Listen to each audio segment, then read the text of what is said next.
Prior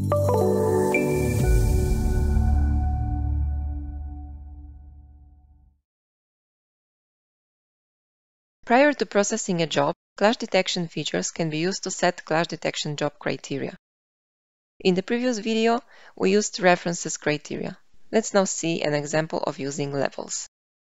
Select Collaborate tab and open the clash detection dialog. Click the new icon to create a new clash detection job. A new entry is added to the job list with the default name, ready to be renamed. Let's create a ceiling and diffusers collision detection job. The Levels pane displays the name of all the levels in the model. Level selection can be used to identify components to be included in the clash detection job.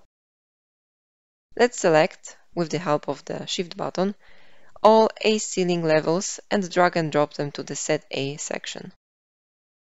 As diffusers are located in the referenced mechanical model, let's select the option to include references levels. If any level filters are included with levels in the file, they display in the Filter drop-down menu. Select Diffusers. Select the levels and drag them to the Set B section. Both sets are ready, so click Process. The list of job results is ready, and we can see each collision in the model by selecting it from the list. Levels criteria lets us define a more accurate range for clash detection jobs.